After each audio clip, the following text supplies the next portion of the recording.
warqafoonni kabajamtoonni hordoftoonni maatii ministoota taatan hundi keessanuu kan biyya keessa jirtanis kan biyya ambaa keessa jirtanis nageenya jaalalli waaqayyoo isiniif haa baay'atu.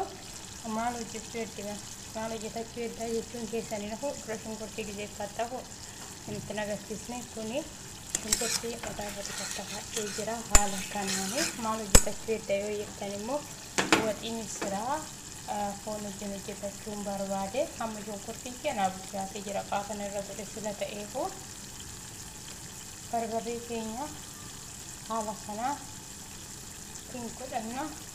Baay'een barbaanne garuu baay'ee taa'e haala kanaa barbarreen keenya ni ta'a.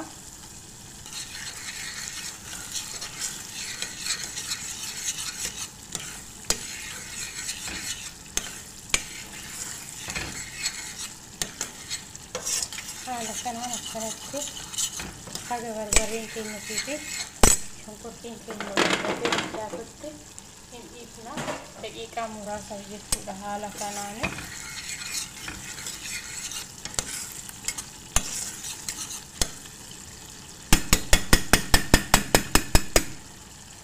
amma haala kanaan qadaannee xiqqoo hin dhiisna.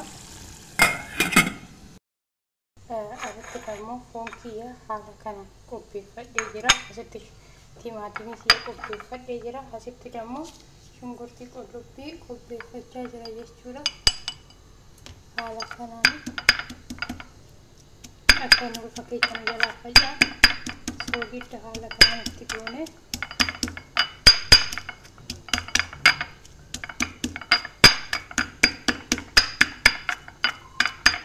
yoo akkanatti tuunne urufa keenya jalaa faca'u jechuudha. Haala kanaan akkanatti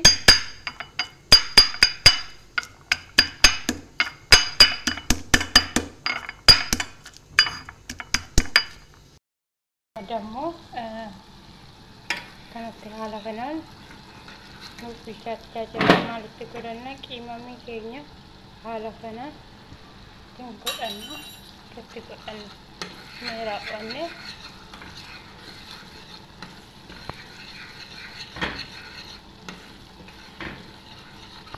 ammasi haga qiimamiin keenya fi barbarreen shunkurtiin kuni ol argatutti jechuudha. Qadaannee dhiibna maaliif qiimamiin namatti godhe kuni xiqqooshii keechaa namatti hadhaasila ta'eefu haala kana maal goona qadaannee daqiiqaa muraasatti yeroo dhiisnee xiqqooshiitti naannoo jennee yoo nu banne boodatti bakka keechaa bada jechuudha. Kan marraru suri sababa saniifu qadaannee amma daqiiqaa muraasatti ni amma waan nuti godhannu shunkurtii qullubbii keenya haala kana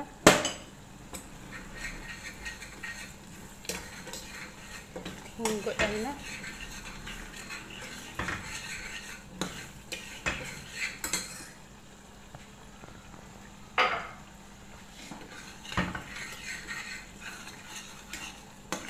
Haala kana shunkurtii keenya iyyatti godhannee raawwanne amma waan nuti godhachuu qabnu timaatimii itti godhanna. Amma shunkurtii irrani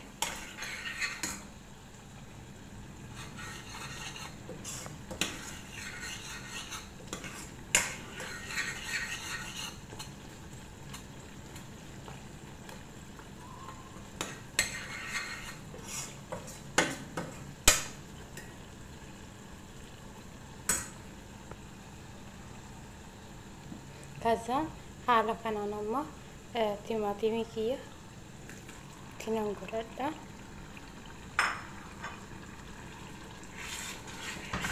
Maaliif xiqqoo ishee yaabbisaati jechuudha. Timaatimiin haala kanaan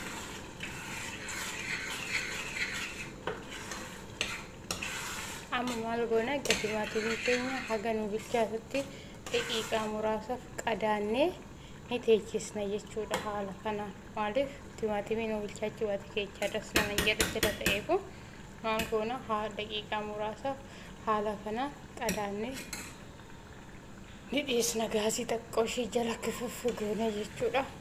Akka timaatimiin keenya nuuf bilchaatuuf distiin keenya immoo akka gadi hin qabanne jechuudha.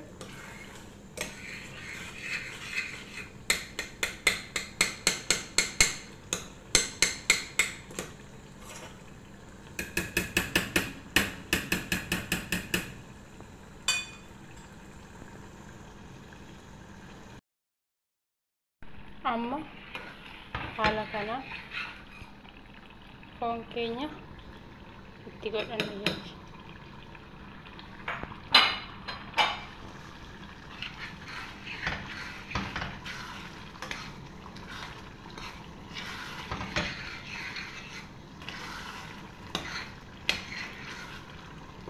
haala kana nama jala gaazii isaa qinnis goonee haga inni nu bilchaatutti maaliif foon ani nan affeele sila xiqqishoon ishii tan affeele sila ta'eefu akka asirratti foon keenya nuuf bilchaatu ilkaan tokko nu rakkatee ganaa rakkoofin haala kanaan amma haga inni bilchaatutti xiqqoo ishee nan dhiisa booddee dammoo misira xiqqoo ishee itti nan godhadha jechuudha. Misira wajjinan hojjetachuu barbaade sila ta'eefu haala kanaan hojjetanna jechuudha.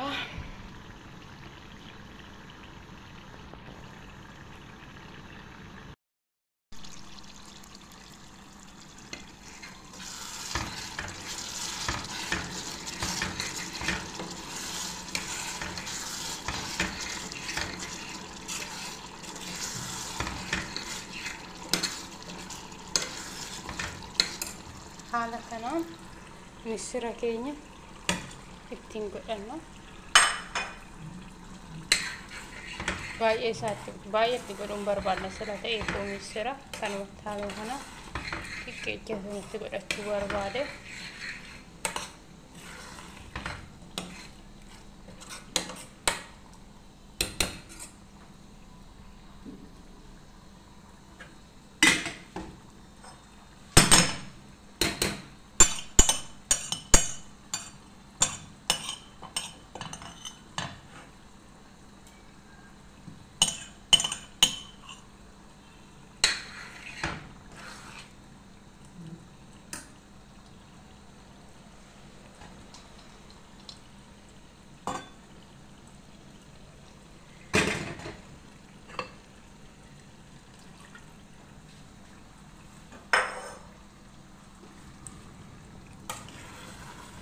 kana fakkaataa isiniin jedha. haala kanaan amma gaazii kiyya jala isaa qannasee haga inni misirris bilchaatutti haga inni kan takattakatti nan dhiisa.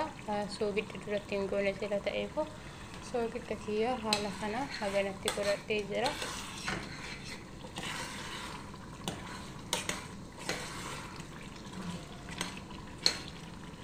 kaza sababa saniifu amma maal goona haala kana haga inni misirris foon kunis haga sirriitti nu bilchaatuuf qadaanne ni dhiisna jechuudha daqiiqaa muraasaa fi yeroo inni bilchaate dammoo soogidda isaa qammasne wanta jiru laallee maal goona gaazii jala dhaamsine nyaachuu qofa bilchaata jechuudha.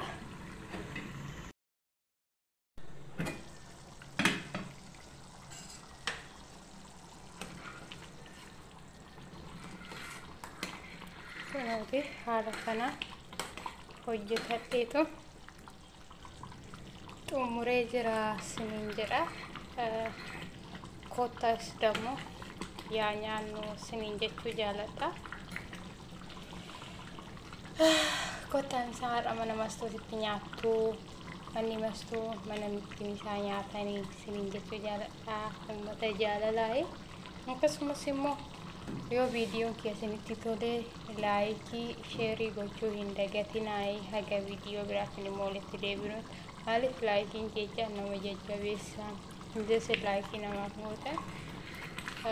namni biraallee laayikii sallaalee dhufee viidiyoo san itti namaaf wannu jedha laayikii namaa tokko jechuudha. sababa saniifu yoo viidiyoo kee dassin jedhee laayikii sheerii tuquu hin dagatinaa isiniin jechuu jaaladha. akkasumas immoo haga viidiyoo biraatiin walitti deebinutti baay'ee isin jaaladha, baay'ee isin kabajaa isiniin jedha.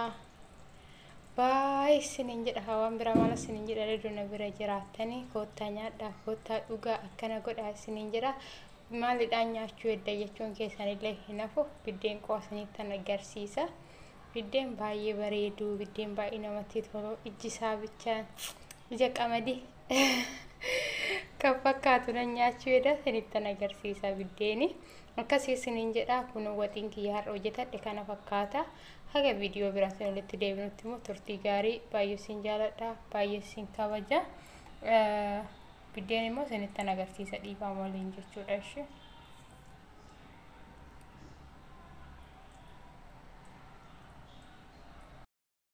Biddeen immoo manatti hin hojjetanne alaa fidadhe kana fakkaata jechuudha. Kunooti laala ijjisaa bichaan baay'ee tokko namatti tola jechuudha. Maaliif baay'ee inqoo moxxoxu wannoon jedhu kan mana keessatti hojjetatan yeroo baay'ee bishaan jedha sila ta'eefu kansaan alaa fidachuu wayya jedhe alaa fidachuu jammaree isiniin jira. Kun akkana jira biddeen isaa isiniin jechuu jaaladha. Akkasumas immoo warri akkanaa biddeen nyaachuudhaan raatanii fidachuu barbaadanii kaa warri beeruuticha jirtan naannoo keenya kana dhuftanii fudhachuu hin dandeessu. Dhugaa yeroo faasigaa sanii biddeen baay'ee na jibbisiisee ture jedhu. Amma garuu immoo wanta qanii hin arganneef iyyuu biddeen arraasisuu qabeessiniin jechuu jaaladha. Akkasumas immoo laayikii sheerii gochuu hin dagatinaa. Haga viidiyoo biraatiin walitti deebinutti turtii gaarii isiniif haa ta'u. Yaa nyaannu isiniin jedhee jira. Achirraan immoo isin immoo maal jettee tabaarrakee migibii huna jedhu miti akkasii isin jira. Turtii gaarii isiniif haa ta'u. Baay'ee isin jaaladha baay'ee isin kabaja. Haga viidiyoo biraatiin walitti deebinutti turtii gaarii isiniif haa ta'u.